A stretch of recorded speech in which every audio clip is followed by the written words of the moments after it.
Hello, creative people. Thanks for tuning into Melody or Witchcraft. I'm your host, Catherine Petrocelli. On the podcast, we hear a poet read a work of their own and an Emily Dickinson poem of their choosing that contributed to their work.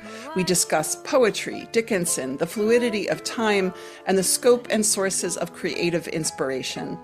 The past is such a curious creature, Dickinson wrote.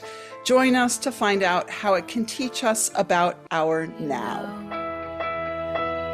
How dreary to be sound. The brain is wider than the sky, for put them side by side, the one the other will contain with ease, and you beside. The brain is deeper than the sea, for hold them blue to blue, the one the other will absorb, as sponges, buckets do. The brain is just the weight of God, for heft them pound for pound, and they will differ, if they do, as syllable from sound. That was today's guest, Katie Farris, reading Emily Dickinson. Katie Farris's recent poems and translations appear in Granta, Poetry, and the New York Times. Her book, Standing in the Forest of Being Alive, Alice James Books, was shortlisted for the 2023 T.S. Eliot Prize. Hi, Katie. Thank you so much for being with me. Thank you so much, Catherine. It's a pleasure to be here. So you picked the brain. Yeah, so I feel like this poem is giving everyone who's ever said, oh, she never went anywhere, she never did anything, that little kick in the pants. You know, this is really letting us into her world that, while reclusive at one point, was never limited. Maybe you could just talk about this choice. Oh, this is the kind of poem. It's interesting to me that this isn't among the kind of like top 5 or top 10 Emily Dickinson poems that you see everywhere. I first came across it when I was reading Emily Dickinson's poems as she preserved them, this giant tome, this amazing tome that was put together by Christiane Miller. Yeah. And I remember thinking, I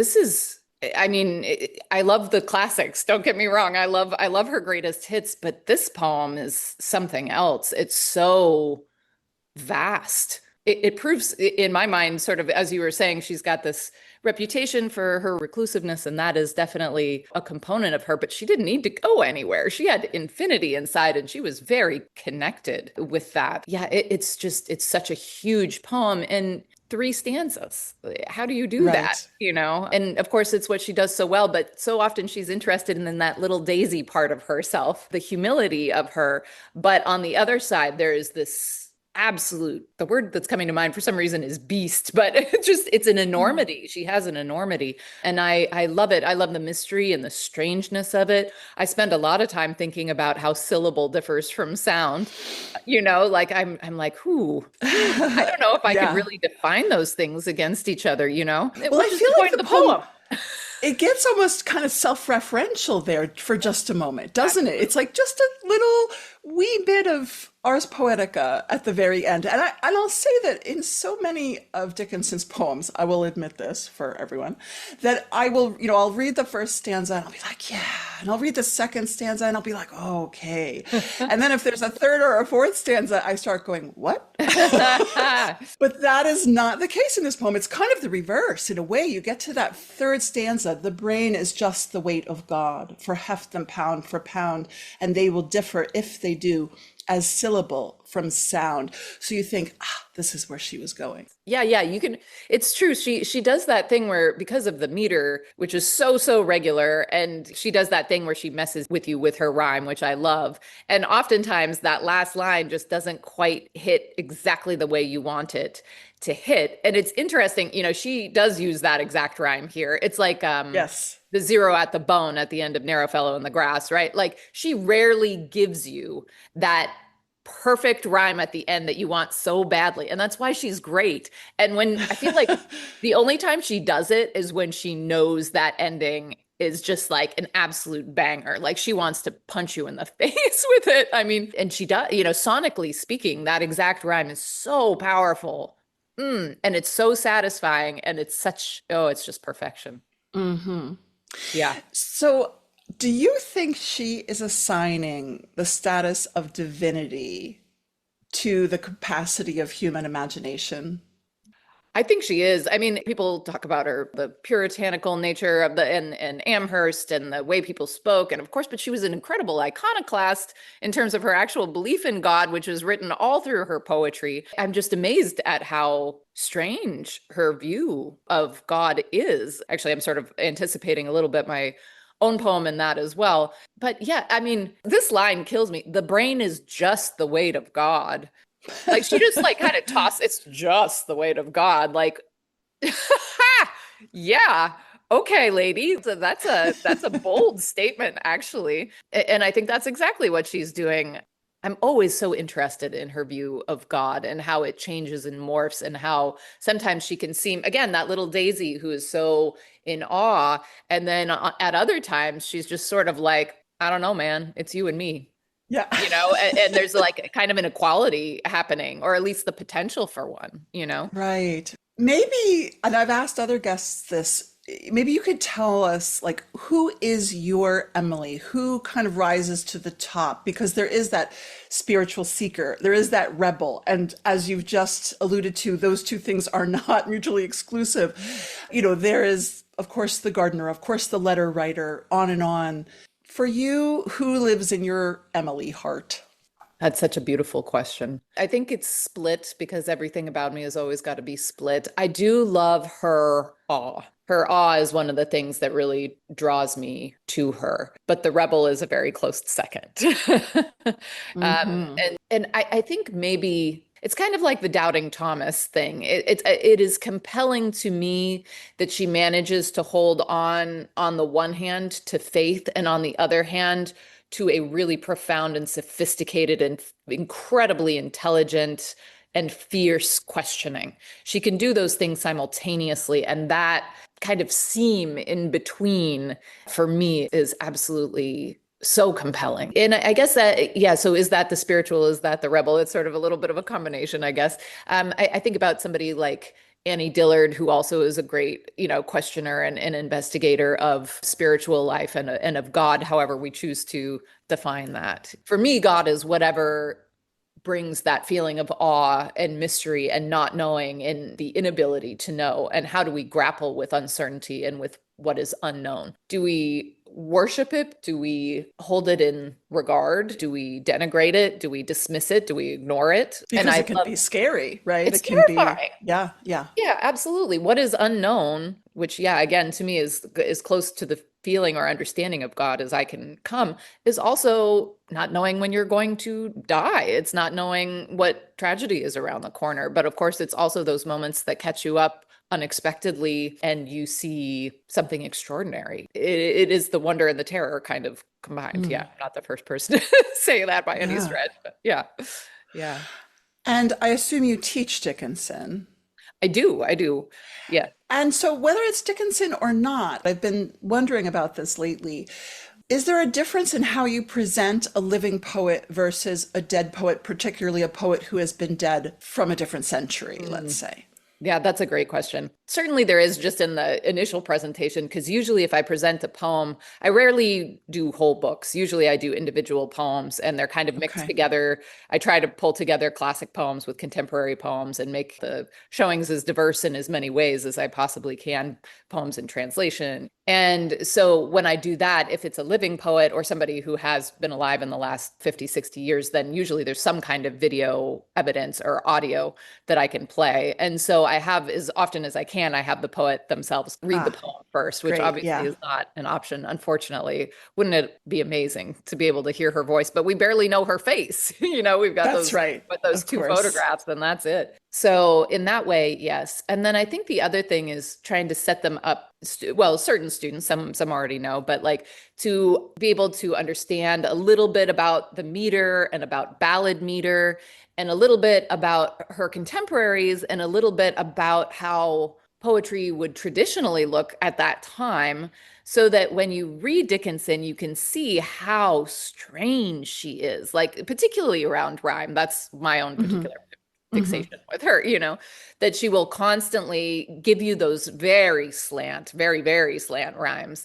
And rarely will she give you the satisfaction of a full rhyme. And that it's a wonderful thing to talk about with students, because the question is, why do we rhyme? Is there a necessity for it, or can you still have this sort of very rich and interesting sonic play without what we consider traditionally the right rhyme or the correct rhyme or a good rhyme? Students are always like, when we do, I frequently teach Narrow Fellow in the Grass. It's probably my most frequently taught poem. And when we go through and look at the rhymes throughout, they're like, that's not a rhyme. And I'm like, yeah, I understand. But unfortunately, yeah, it is. Right. And of course, that poem famously appeared in the paper, and she was horrified at the changes made, right? So, Right. yeah, Yeah. yeah. Yeah, it's true. I should show them more. Like when I originally started reading Dickinson, I had a very hard time with Dickinson initially. She felt to me like this perfect egg, and I could not access what was inside of the egg. And I think it was because I was reading it without her original orthography, without the dashes. I was reading the more polished versions that were not her versions. And because of that, the way the meter functions and how regular the meter is and how little I understood about meter, I think that's what really locked me out of it. I was like, this feels so structured. And what I think this kind of gets back to your question of who is your Emily Dickinson. Her wildness, even in her very humble poems, she loves wildness. She loves that daisy. She loves the flowers. She loves nature. She loves wildness. And it seemed at odds to me with that structure. So I had to learn how to love her structure. And the way to unlock that was through the dashes. When I finally saw how it was supposed to be, it started to unlock it. And then it took a few more years, but eventually we got there. Yeah, wow. And what age were you when you were looking at those undashed versions of the Well, poems? like as a teenager, which, I was a big poetry fan at the time, I was reading Edgar Allan Poe, and I was reading, Sylvia Plath, like, everybody has to do when they're teenagers. And I remember it was a teacher of mine who gave me, Mrs. Rice. She gave me some Emily Dickinson poems, and I was like, nah, I'm good. I'm going to go back and read some of Poe, some more of Poe's horror fiction instead. I'm cool. And I really think it was the meter. And then I was 35 before I sat down. I was like, every once in a while, I just want to do a whole collected works. And then I usually read a few other books alongside it to sort of help go through. And honestly, this is a bit of a hard slog. As much as I have grown and begun to truly love and need Emily Dickinson, this is a lot, and there's a lot of repetition, just like all of us. If every poem I ever wrote and preserved, I've got a lot of them that I wouldn't publish, but I still keep in my drawer. If every single one of them was published as it is here, it would feel very similarly extremely repetitive. But then occasionally you run across these just absolute mind-boggling moments where you're like, oh, right, she's a genius.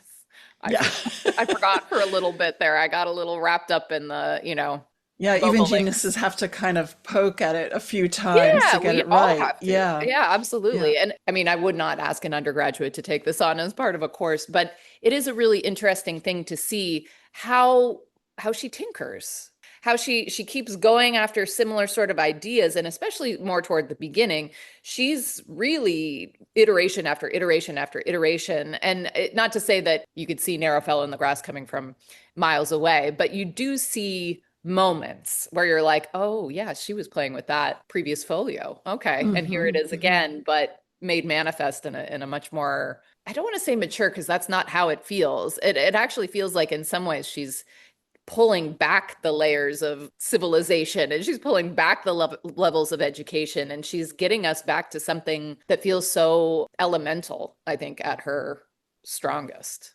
I love your Melody or Witchcraft. I mean, there is something extremely witchy about her. Yeah. And people see her as this innocent in a white dress, and it just cracks me up all the time. I'm like, you have no idea what was under there. She wasn't, there was a swirling void inside, or God was hiding under the white dress. You know what I mean? Like, whoo. A blank canvas, perhaps. Absolutely.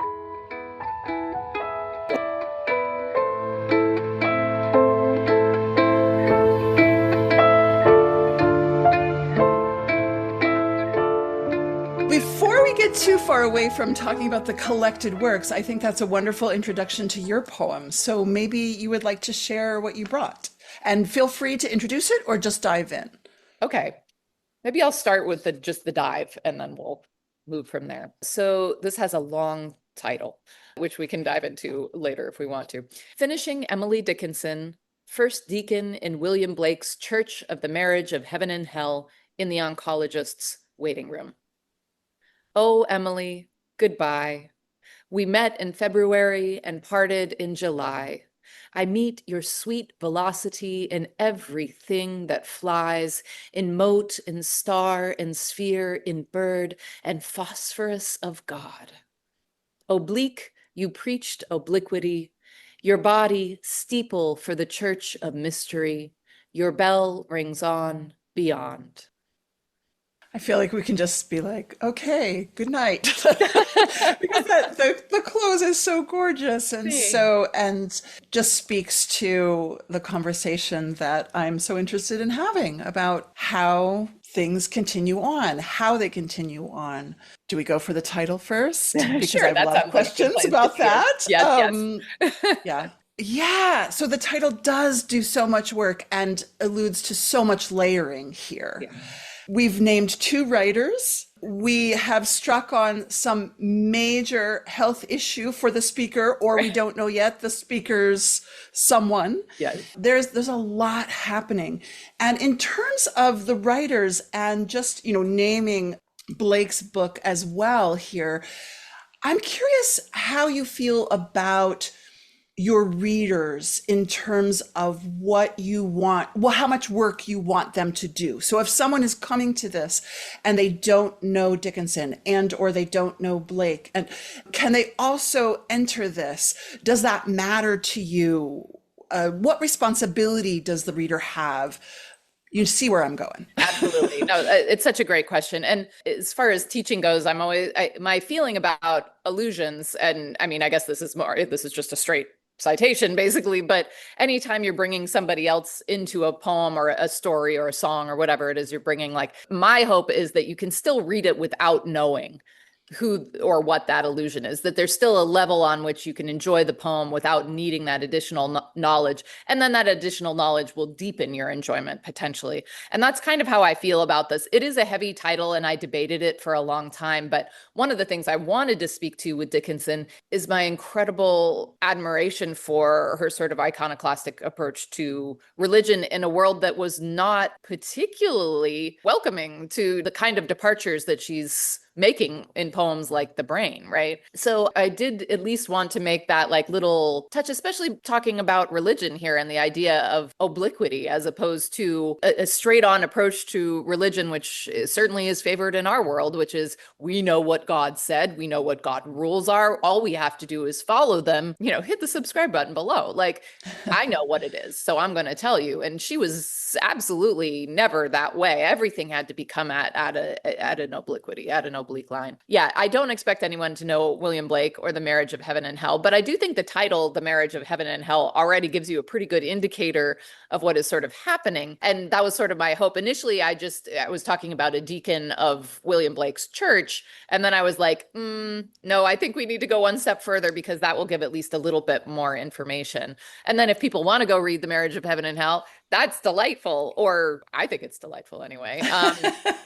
But I don't think you need it for the poem either necessarily. It just maybe helps give you additional information. I think sometimes, and I'm just sort of thinking of this now, but those extra long titles, I feel like sometimes point to a weight. It signals us about the weight of what is coming. Mhm. Does that make sense? I don't know. think it I does, haven't yeah. really borne this out. I'm like I say, I'm just thinking of this now. I'm not, I have certainly done this myself. I love the long title. I Yes. love imitating the long title. But I'd be curious now to look back at some of my favorite poems that have these kinds of titles and see if that is actually true. Yeah. And then, of course, Emily's voice is in the poem as well, right? You're quoting from a letter, a very beautiful letter that she wrote in October of 1883 to her sister-in-law, Susan, after her 8-year-old nephew died. Some of her most gorgeous and heart-wrenching writing, I think. The letter actually reads, "I see him in the star and meet his sweet velocity in everything that flies." And you've turned that on the poet. Would you be willing to share with us where you were in your personal journey when this poem was written? Sure, absolutely. Yeah, the initial part where we say, "Oh, Emily, goodbye. We met in February and parted in July." I did end up changing the month slightly because February sounded better, but it was in January. Yeah, it was 2020. It was right before everything started to happen with the pandemic. And I was at a writing residency, which is where I started reading this collected poems. And it took me from that initial mark in January all the way through to July to finish the book, actually. So in July of 2020, I had found a lump in my breast in November of 2019. And I went to the doctor with it and she said, "You know what? It's probably a cyst. I'm not too worried about it." And I said, "Great. If you're not worried, I'm not worried." I hopped off the table and went about my business. And then in July, I noticed it again. And I was like, I think that has gotten bigger. So I went in, I think July 26th for a biopsy. And I got the news that I did have cancer. Actually, it was a little bit later. So I changed both of the month. It was August 4th that I found out that I had breast cancer. I had this book and I had a book by Brenda Shaughnessy, The Octopus Museum, with me because I wasn't sure how long I was going to wait. When I got the phone call that they had found out I had cancer, they were, the woman said on the phone, the doctor said, "You have cancer, unfortunately." And that was kind of it. I was like, "Well, do you have any other information?" She said, "No, somebody will be in touch with you within 2 weeks." Oh my And gosh. at that point, I was like, I can't wait 2 weeks. For someone to even just crazy. call me, so, well, I cried my tears and then I got up and I put on my clothes and I drove directly to the oncologist's office with these 2 books of poems. And I was like, "Hey, I'm not a patient yet, but I just found out I had cancer from y'all. And I'm going to sit over there. And if anybody has time today to talk to me, great. And if not, I'll be back tomorrow and the next day and the day after that, because I can't just live knowing without having any more information than that. Like, I need to speak to somebody." And thankfully, within about 3 or 4 hours, they did have somebody there who was able to talk to me. And in the meantime, I finished this tome, this door stopper, and moved on to the Octopus Museum. So finishing Emily Dickinson ended up being really so much a part of that experience. I think anytime you undergo something extraordinary, whether that's a wonderful thing or a difficult thing, whatever else is happening in that moment feels extra meaningful, right? It like sort of carries the weight of that emotional experience. So the book was part of that for me. And boy, if there's anything you want near you when you're having a weighty emotional experience, having an extraordinary volume of poems is like a pretty good thing to have invested with that weight. So there was a lot of back and forth with Emily, like almost as if, that was 2020. Nobody could be in the waiting room with me. I did everything. I did chemo. I did my surgery by myself. I did radio. I never had somebody there with me except for her, Wow. So she became this sort of correspondent almost through the experience. And I was writing all in her ballad meter. At the time, I've got hundreds of pages in ballad meter, like only 2 made it into the book. But like that poem is written in her meter as well, because it became an exchange, and her wonder and her awe, and later her rebellion, but really her wonder and her awe in that moment where I was like, oh, this could be it. And, of course, she died young and she had medical issues that we don't know a great deal about. And so it just felt like there was a lot to learn from her and to hold the things that she found holy, nature mostly, were things that I could connect with in that moment and hold on to in that moment. Yeah. Wow. So an incredibly helpful friend in that time. companion. Wow, incredible. Yeah, a COVID buddy. Yes, yeah, Wow. She was exactly. in your pod. Emily She Dickinson was your absolutely was pod. in my pod. Yeah. Oh my gosh. So yeah, so you mentioned, two in ballad rhyme, but there's maybe three other poems, I think. Did I count correctly in the It might be book? more than that. Yeah. Yeah. That I don't know if they're all in ballad rhyme, to be honest with you, but yeah, maybe including this one, at least four that are in the collection, Standing in the Forest of Being Alive, that include references to To Emily Emily. Yes. Okay. Dickinson. That makes sense. Yeah, in some, yeah. So tell me a little bit about what you do, being you, in reading the complete works then. Are you taking notes? Are you marking the book? Are you what is happening there? Yeah. I was, Are you just kind of reading and letting them wash over you?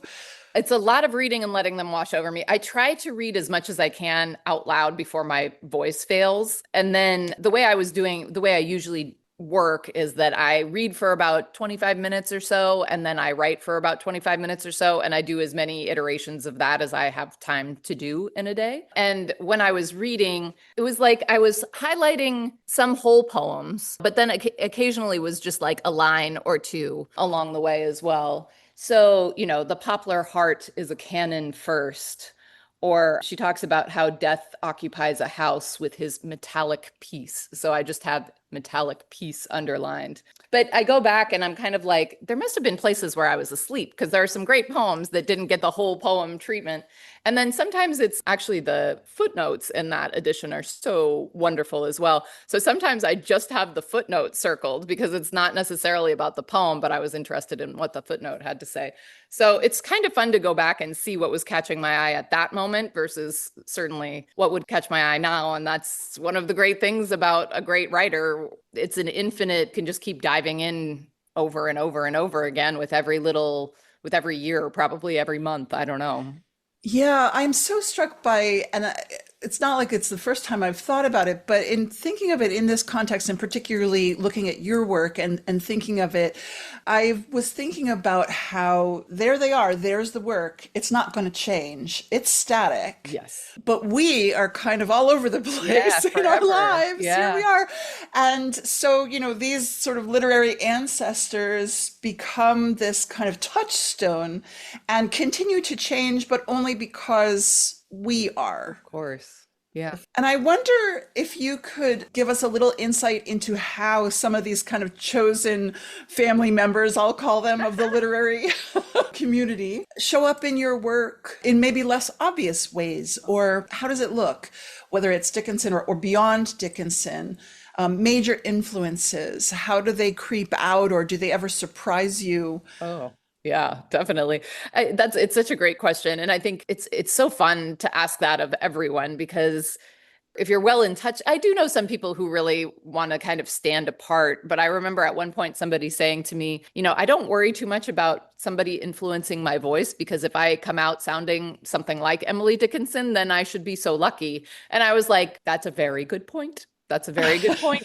I am not going to worry about that anymore. Like the idea of trying to be unique or have a unique voice after, a good 1,000 years of work in the English language, it's a tough go. You know what I mean? Like I don't know if that's a realistic hope or expectation. Everybody's unique in the way we pull things together, right? And maybe every once in a while you can smash through and make something truly unique. Like look at Gertrude Stein, like there are still, you can find Steinian moments out there pre-Stein, but the way she pulls it all together. So, every once in a while that kind of thing can happen, but I don't think that's what you need to be a great writer. I like how sometimes you don't realize that you're just not necessarily ripping somebody off, but you are very influenced by them in the moment. With my first book, which is a book of prose, and it's a strange kind of, I call it like fairy tales for grownups. And there's a scene in there that is 100% the moment where Alice in Wonderland eats the mushroom and grows big in the house. And I was probably thinking more of the movie, the Disney cartoon, than I was thinking of the text, the Lewis Carroll text. But I was reading it at one point and I was just like suddenly like, did I think I was doing something here? Because I was not doing something here, So there are those kind of things where it's in that case an image. I can't remember what poem or piece it was off the top of my head. I think it might have been from that book as well.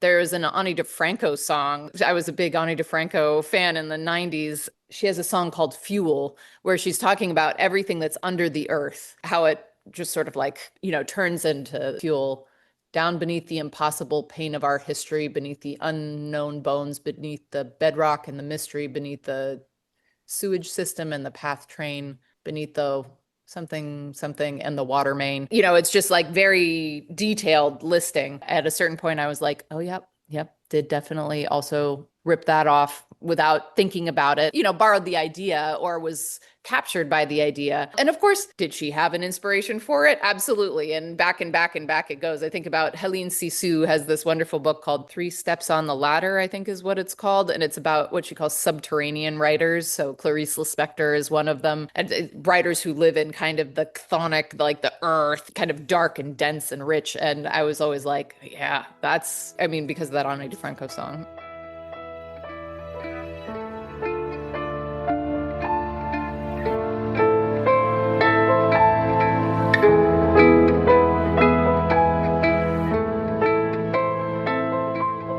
That's what happens when you have a long history of reading and interacting with all kinds of things. I think about different arts, but also like a lot of science comes out in my work. I did a degree in genetics and plant biology because I thought I was going to be a doctor when I grew up. That kind of stuff comes out. The book I'm writing now has a lot of layers of science and the history of science and biology and animals and things like that. And it's fun. It's fun when those, like, there's a little fact that I don't realize is running around in there. And as I'm free writing in the morning, it kind of slips out and I'm like, oh yeah, that is really interesting. Let's keep going with that, Oh, wow. So so plants maybe a little bit rub up against Emily again. Yeah, I love seeing her herbarium. Did you go to Houghton and see the actual book? I don't think they open it anymore.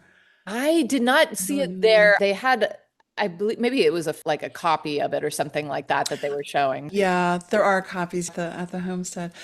Your poem, Finishing Emily Dickinson, when did that come about? And I know you were writing through your illness. I mean, you were really, really writing, yes, right? I was, because you were kind of compelled to be writing. Yeah. I was not sure I was going to get another chance. Yeah, exactly. I wanted to publish a book or get a book together, in case, because initially with my illness, they were like, oh, it's probably no big deal. You might not need to, you probably won't need to do chemo. You probably won't need to do radiation, and you probably won't need a full mastectomy. And then they realized it was much more advanced and much more serious they initially thought. So it became like from like, oh, you've got the good cancer to suddenly like, oh, well, nobody was telling me to prepare my affairs, but there were a lot of grave faces and a lot of like, we don't really know exactly what this means. So that uncertainty is the living place. That poem was definitely written in the moment. I was still doing chemo. So it was sometime between August and December of 2020. In August, I was diagnosed. September, the early part of September, I started chemo, and I did chemo right up until basically Christmas Eve. I think it was December 23rd or something like that. That was the window. And strangely, I did write a lot during that period. I was doing something called dose dense ACT. So it's every 2 weeks you get a treatment. And for me, the first week, I would basically just sleep through. The week after that, it was sort of like, wake up, clean the house. It was almost like I was going on a trip. I would get everything ready as much as I could. And I would be writing a lot, especially like the day or two right before I went in another time. Part of that too was at that time I was posting poems on Facebook and Instagram. It was like the first time in my life I ever posted a selfie, but it was just like a way to keep track because my bubble was non-existent because I was so immune compromised on top of COVID that really, like, I would meet people in my driveway and we would sit on either end of the driveway, and I had my husband thankfully with me. Even in a time when everybody was really limited, we were kind of extraordinarily limited on top of that. It was a way to connect, to be posting that stuff on the internet. So every 2 weeks I had to finish a poem, which was great and sometimes really terrible. I look back on some of the poems and some of the reflections I write and go, ooh, that was not so great. But you do what you can. I can't remember if that was one of the poems or if that was like 90% done and I ended up posting something else. But it was definitely in that era of writing, which is a very dreamy time. I mean, this time of year is so dreamy anyway, moving into the fall. And then It felt very weirdly like the leaves were falling. It was Atlanta, which is gorgeous in the fall. My hair was falling out at the same time. I was getting bald just as the trees were getting bald. I mean, there was just some real beauty and relationship happening there. Everybody can find the thing that they're connected to, but for me, it just felt like I was going down the same path as everything else was at that time. Not to death necessarily, but to some kind of hibernation or something. And yeah. Thank you. I know I so appreciate you sharing the experience because it's a big one. Maybe we can just end with this new book that you mentioned. Is it poetry? Is it prose? I don't think you said genre. Yeah, which is always a question to me, but it does seem to be shaping into poetry, which is interesting because it is a very research-based text and kind of my first one. Standing has a lot of references to different aspects of treatment in it. But this one, like some of the poems I'm looking at or just started writing recently, is a suite of poems that are sort of dedicated to women who underwent early treatments for breast cancer. So for instance, Fanny Burney was a novelist, and she was working in I think she might have been publishing as early as the late 18th century, but mostly early 19th century. And she had some kind of a breast lesion. The mastectomy hadn't been invented yet. There was no anesthesia, and there were 7 surgeons who came. It happened in her home. They were clearly very shaky, the surgeons themselves, because this was not, I mean, people were doing it. People have been doing it for millennia, actually, but it wasn't a common thing. And from my research, a lot of the doctors at the time didn't even examine women, as particularly not their breasts or their genitals. They would hear their symptoms and then they would give their recommendations based on what they heard, but they weren't actually looking. So it's possible these men had never even seen a breast that wasn't attached to a family member. You know what I mean? And then suddenly to be in a position. So 7 surgeons, they put a cambric handkerchief over her face, which she could see through because cambric is not all that densely woven. The head surgeon asked, who will hold this woman's breast? And she said, that would be me. C'est moi. I'm going to do it. And she held it for them through the 20-minute surgery without anesthesia. Like, what an extraordinary person. And she was a novelist. And so infrequently do we hear from the women who had to go through these things. And she lived through this, I assume. She lived through it. She lived many years. And it is, people mostly think at this point that it probably wasn't a cancerous lesion. It was probably something else. You know, we'll never know. And you're going to make a poem out of that. You've got a suite of poems.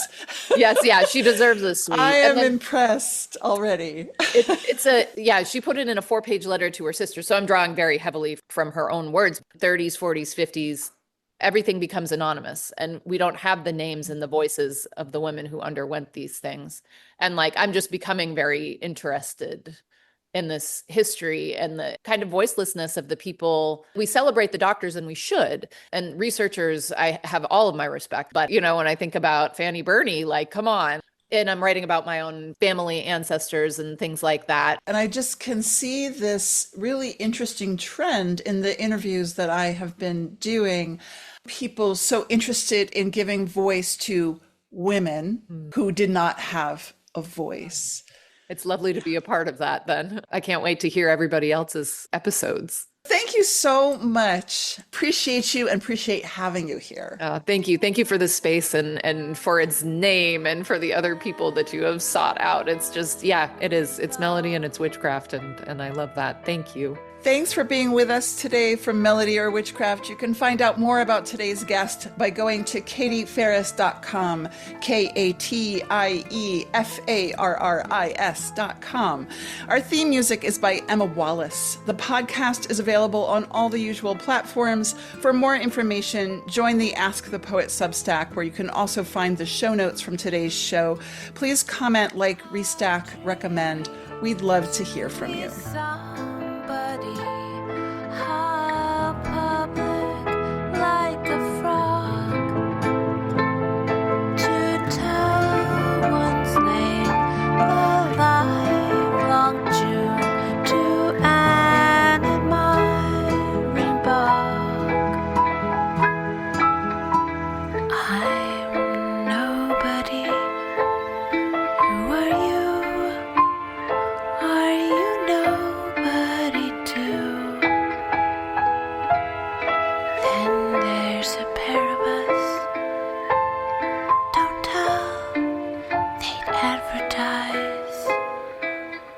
You know